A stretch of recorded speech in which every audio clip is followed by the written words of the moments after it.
Hey, Thomas and Hugo, thank you very much for joining us for this live Q&A. Glad that we got that up and running. Always a pleasure to chat with you both. How are you both doing today? Hi, Yeah, Tim. good. Good. Great to go live. Very well, thank you. How are you? Yeah, all good. All good. Can't complain apart from the wet and dreary London weather. But that's to be expected as the summer has drawn to a close. So before we kick off, just a few points to note. So obviously, investing in startups is a risky business. Your capital is at risk. You must read and understand all warnings before investing in private companies.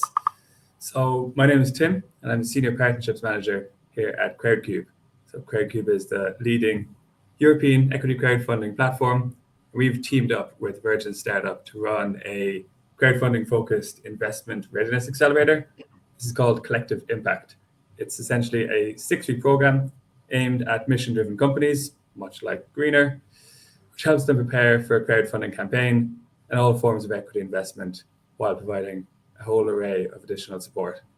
So we bring in a whole host of partners to support this project, including Tribe First, Small World Marketing, Capital Pilot, who you will hear more about in a while, and many more. The founders attend workshops, receive one-to-one support, and get the opportunity to pitch to real investors. The latest cohort finished in July of this year. The next one is due to start in October. And the team from Shop Greener, Thomas and Hugo, were very much a part of it. So guys, can you give a quick introduction to yourselves and to Greener? Yeah, that was great. Good little intro there. So I'm Thomas Panton. I'm the founder and CEO of Shop Greener, greener.co.uk. We are very much focused on making sustainable living just living. So bringing everything that is encompassed around sustainability into the mainstream to make it more accessible to people. And to begin with, we're looking at shopping and consumerism. So Greener is a multi-vendor marketplace for ethical brands that sell sustainable products. But we go above and beyond on the research in behind the claims of sustainability.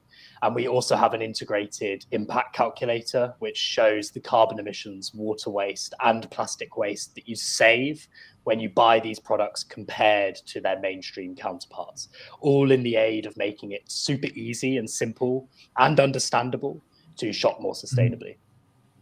Okay, brilliant.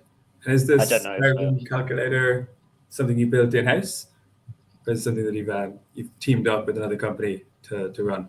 We built the actual tech stack of the calculator internally. The reason behind that was lots of future plans of how to use that data and that impact calculations for future features and future products.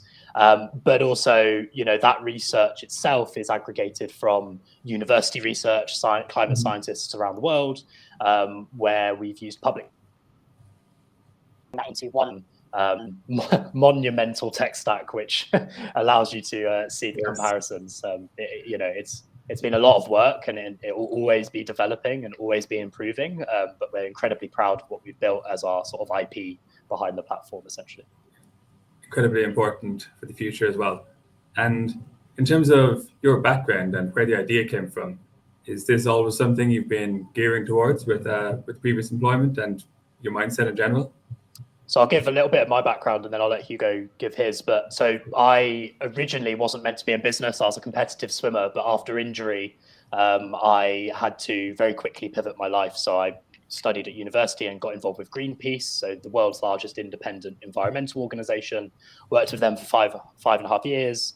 Out of that, set up my first company dealing with product waste. So looking at festivals and the fact that 250,000 festival tents end up in the every single year in the UK alone. So my company was the first company to be contracted by festivals to collect leftover festival tents for repurpose, recycle, and reuse.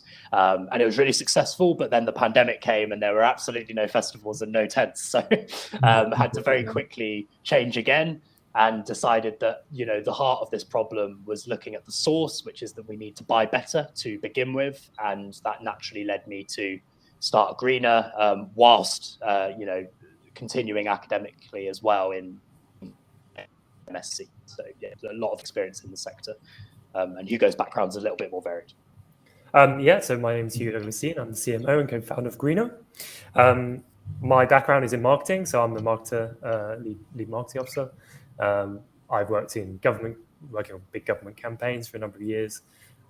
Huge environmental schemes, EU-funded projects, all sorts of things, and worked throughout all of COVID. So lots of really challenging messaging there. So my background really is around kind of how do we galvanize people, how do we encourage behavior change, and how do we sort of communicate environmental ideas and things like that. That's really like my specialism really is coming in, and how do we talk about these issues in an accessible way that relates to more people.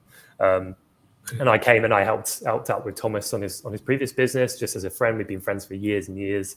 We played in a band together. We went through university together. He was just like, "Can you come on board and help me out with the marketing?" And I was like, "Yeah." Brilliant. Makes it much easier to click when you've already had that relationship from previous life. We've sweat together. We've driven long journeys together. Yeah. I think when you've already gone through all of the trials and tribulations of the country and arguing, you suddenly build such a strong relationship that you're already founders together. You're already married. Yeah. So it's the perfect sort of partnership to go and build a company with as well. Absolutely, that's fantastic. I guess a big part of the model that you're building is all about kind of building trust in the process, building trust in the shopping process, letting people know exactly where it's coming from and the whole supply chain that goes into it. So how do you build that into the process, and how do you feel you can differentiate yourselves from those who claim to be green but have a little bit of greenwashing or can't really verify those green credentials? Yeah, no, it's super important, and particularly more recently as well with the release of the new Green Claims Code. So, it's absolutely pivotal that companies are now backing up what they say with real evidence and clear evidence to sort of prove that. So for us, it was always at the heart of what we did, but also one of the things that we found when we were researching the market and doing our beginning of sort of setting this up was that consumers still didn't necessarily trust what was sustainable, and if they weren't from the sort of eco-conscious echo chamber, they didn't know these terms, they didn't know why that was better, they didn't want to have to go and do a research project of trawling online to find these products, only to then have to go and buy them in lots of different places.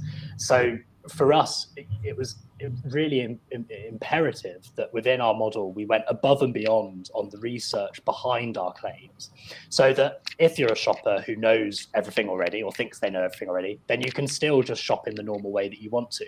But if you're someone who wants to know a bit more about what we're claiming and why that product is better than the mainstream product you can get in Sainsbury's or whatever, then you can actually go in and learn about that on our platform as much as you can buy on the platform. It ends up being a learning platform as much as a marketplace.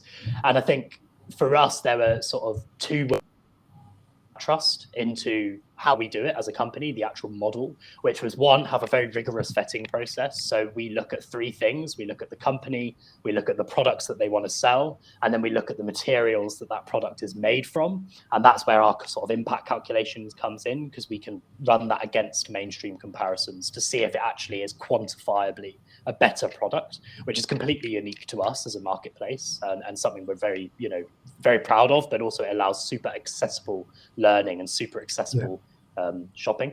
And then the other part of what we do is of course building that out into everything that you can do on the platform. So whether you're looking in a space in your living room, for example, and you're looking at the different products that might be in that room, how can you swap out certain products to be more sustainable? What does that mean? What impact does that have? And all of those things aggregate together to make a seamless, smooth shopping experience, which educates people at the same time, which is what we need to solve the crisis in any form, in any sector. It needs to tie sustainability with accessibility. And that's everything that we do at Greener. Brilliant. Yeah, that education piece is huge, because the more and more people know, the more likely they will be to shop greener.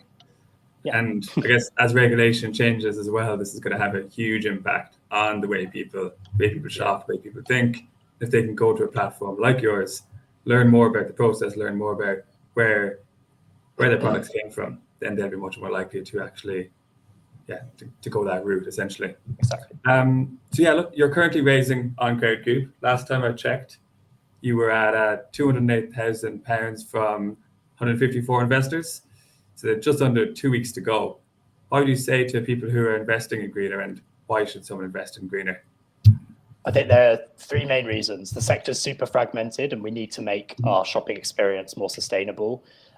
We're bullishly focused on time sustainability in every sense of that. So whether that's from shopping to the future features of delivery to how we gamify that impact data. So you know that what we're solving is we're not just presenting an idea, but we're presenting a solution. I think, one of the most important factors of us as a team, as a business, is our team. We come with over a decade of experience working in the sustainability sector, but we also have experience with consumer products, with consumer change and behavior change, particularly from Hugo's perspective. And we've got a strong tech team as well, which is looking at how we can further build out that API of our impact data and utilize that in lots of other ways too. So it's not just about looking at what we're doing right now, but it's looking at that wider vision, and it's looking at challenging the big boy polluters, standing up for ourselves, and building a movement of people to bin Bezos, buy better, and shop greener. We're unashamedly challenging boy. But yeah, I think obviously with any investment, your capital's at risk, and we'd always make that super clear to anyone who wants to get involved with a startup. But on the flip side of that, what you're getting involved with is not just a company, you're getting involved with a community and a movement of people that are looking for real change, not just talking about change, and can back up everything they say as well with, all the evidence that you'd ever want. Yeah, I think one of the things that really sets us apart is just the vision that we've got for this. I think we really see that, as we talked about, things are changing, things need to change, and we're excited to see those things happening. The Green Claims Code being an example of that. And we're already seeing big companies like Boohoo already getting dragged over the coals for very rightful reasons. And that's really exciting because it just shows that, not only is this like a legislative important thing to happen, but the reason why that is actually happening is because consumers are demanding it. And we know that we've already built a huge community of more than 4,000 people already. And now we just want to kickstart that and supercharge that through crowdfunding, which is really awesome. It's less about the money for us and more about just we want to build a huge community and build up that ahead of launch. Yeah, brilliant. Great to hear that building a community is kind of at the core of your company and what you're doing, and trying to bring that community along through your future plans is vitally important. It's one of the key aspects of any crowdfunding campaign. It's great to hear that's what you're doing, and hopefully many more will follow you on that journey. And now you just finished the Collective Impact Program, as I said at the beginning. This finished up in July of this year, finished up with a demo day. And I remember your own showcase, your own pitch was fantastic. You brought on board a delivery box from a competitor who you may or may not have already mentioned, to show that this should be thrown in the bin in favor of greener. Can you tell us a little bit about the Collective Impact Program and what you took from it? Yeah, absolutely. I think, first and foremost, it was a real pleasure to be accepted onto the program with 12, one of 12 fantastic startups, purpose-driven. That's one of the things that caught our attention straight away, was that it's all about impact. It's all about having a wider purpose than just building a profitable company, for example, even though that is a part of that. I think generally the program brought in so many fantastic different assets and sort of skills and learning to us. Like, we'd already started our fundraising sort of efforts before the program, and then through the program it refined our fundraising effort, so that by the end of it we felt much more prepared than we ever had done, which was a really nice position to be in. I just wish it had been sort of like 3 months earlier for us, but it's working well now, so we're really proud of that. I think probably the thing which most people will get out of the Collective Impact Program is the external and internal, but generally the advice that's given from those different partners. So whether that's Crowdcube yourselves, whether that's Version Startup, whether that's Tribe First, who you mentioned earlier, Pilot, Finerva, having entrepreneur in residence like Mike, various different people that can in and give their experience and their advice on various different aspects of building a business and building a fundraising effort, which is massively helpful to you both internally and externally. I mean, that's what I mostly took out of it, was getting that access. And just coming back to the point of community, I mean, just this morning we had a catch up with the other people in our cohort, amazing founders, all doing incredible things.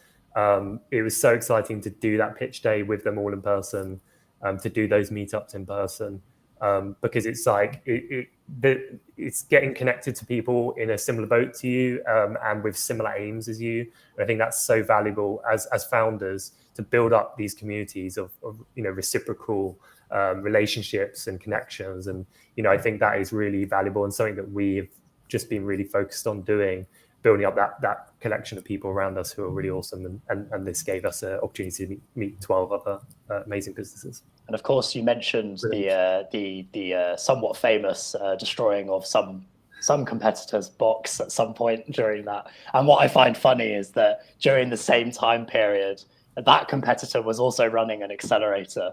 And then we got to the end of our accelerator and just called them out for their greenwashing. And you can, if you'd like to see what box it might be, you can go to our crowdfunding page and check out our video, and you'll see it right at the end. Yeah, you'll see it on the end. Exactly. Yeah, great to hear more about the community. I know that you have a WhatsApp group chat set up with the founders that were part of that cohort as well. And I think it's super important to be able to share ideas and share stories and share tips on how to approach investors and what's next.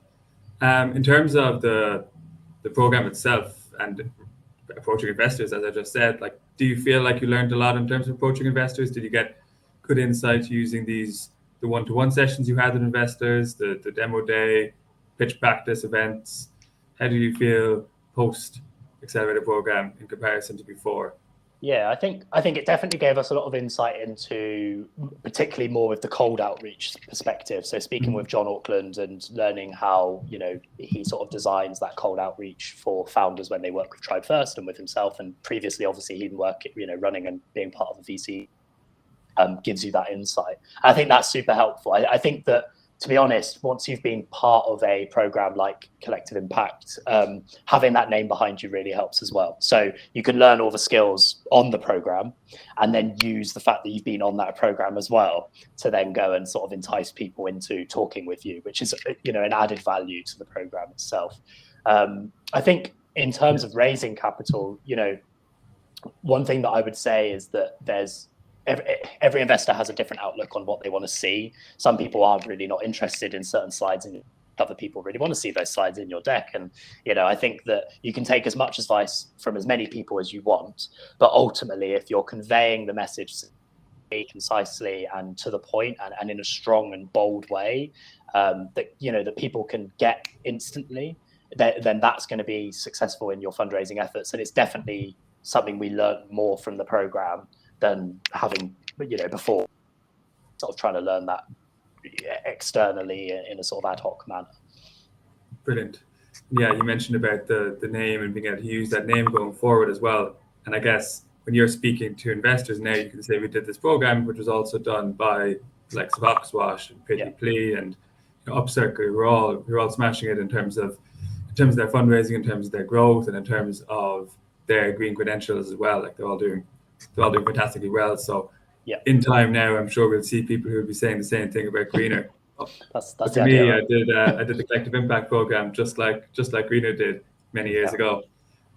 And we may be looking to wrap this up over the next few minutes, but I'd like to know a little bit more about the follow-on from the Collective Impact program and whether or not you've availed of the significant support and assistance that Virgin started providing post-program.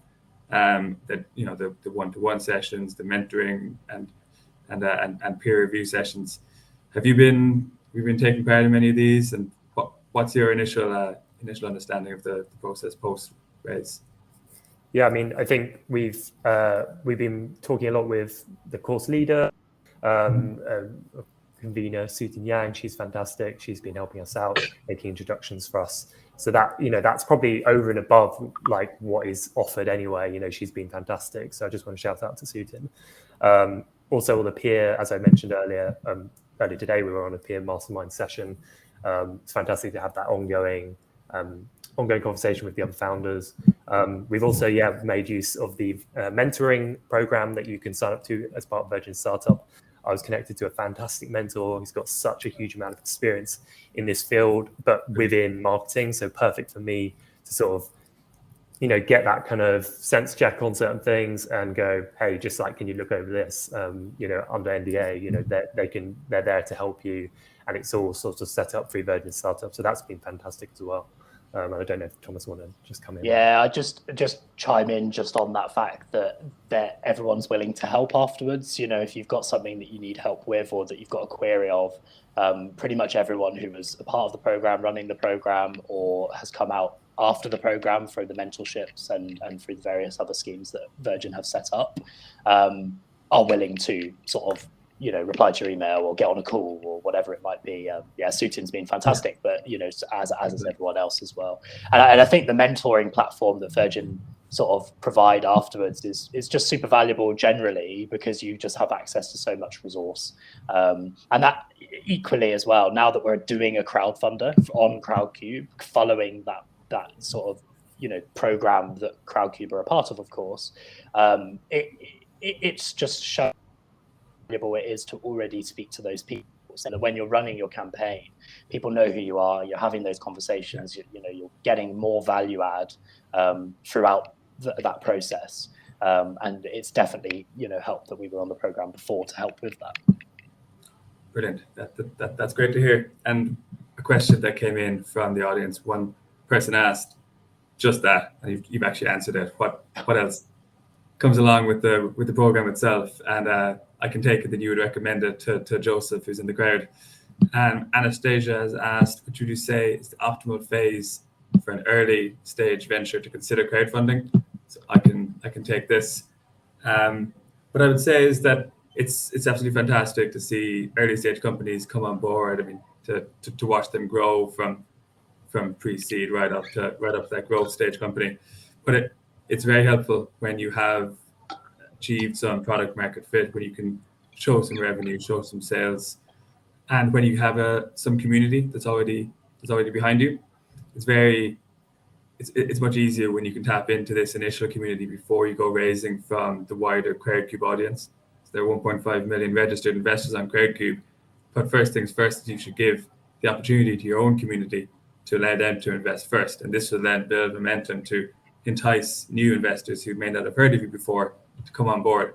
So yeah, I would say that's quite important. And another interesting and important part is getting some initial investment in the door. Getting some lead investment is crucial for any crowdfunding campaign. And I know you two received investment from the University of East Anglia as well as Capital Pilot, which is a brilliant way to start off any campaign, because it's tough to be the first investor in, but to be the 101st investor is a much more straightforward ask, I feel. Yeah, that's another quite an important aspect. And I definitely just add to quite well. That last point, like raising investment. If you have a target in mind for your overall, get as close to that as possible, and use the crowdfunder to entice your community to come in on that as a project rather than as a necessarily needing their capital. I find that crowdfunding is a fantastic way of galvanizing people behind your story, your mission, your drive, your vision, and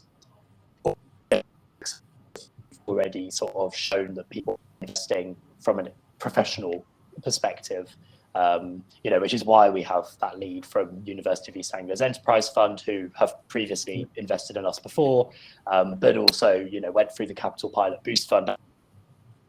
Obviously, that was part of the Virgin Startup and collective and Crowdcube Collective Impact Program as well. So, having those two backing you already, and then being able to sort of bring more people on, that's only a bonus. Yeah, no, absolutely. That's vitally important. It's something that you've managed to work out very well so far. Finally, I just would like to ask, what's your favorite part of the program and of the process to date, in terms of what you would say to people who are watching this today and are thinking of applying? So for me, I mean, it's all great. So I don't want to devalue anything. Thank you. For me, like having a demo day where you can just really show your personality and show the company's personality was just so fun. And to have like watch everyone else over the 6 weeks or however long of watching everyone progress, and some people being a bit more experienced in fundraising than others. At pitch day and everyone's absolutely smashing it, like everyone did amazingly, but also from a personal level being able to sort of like be in front of hundreds of people in the room, but then also however many people online, and just really show what we're about without just reading a document, I think was so valuable, and would definitely recommend even just for that. Like it's such a good experience. It's great to see everyone was rooting for you as well in terms of within the cohort. You all got there very early, and you were all saying like, "How you doing? Do you want any practice? Do you need help with this? Do you want to read any parts of your pitch deck?" Yeah, it's great to see everyone was so supportive of one another. Definitely. Yeah, for me, from a marketing perspective, that's my area. So it's great to hear from Dan Sulky at Small World Marketing, and also Mike that we mentioned, Entrepreneur in Residence, who's fantastic, and he's both of them have met with us since and are really on board with what we're doing and are helping out as much as they can. But yeah, I would shout about again that like ongoing, that like afterlife of the program. It's so much more than just a program. So that connection to all these people, and that I think in business, and it's that kind of cliche around like business is all about people, and it's all about other connections, and that is one of really the most valuable things I found, just having that community of people that is being facilitated like that. Fantastic. Well, thank you both very much for your time today. It's been an absolute pleasure chatting to you again. Thank you so much for having us. Best of luck with the remainder of the race. I'm Thank sure you you're so going to much. smash it. Cheers. All right. Cheers. Thanks, Tim. Have a nice day. Take care. Bye. Cheers.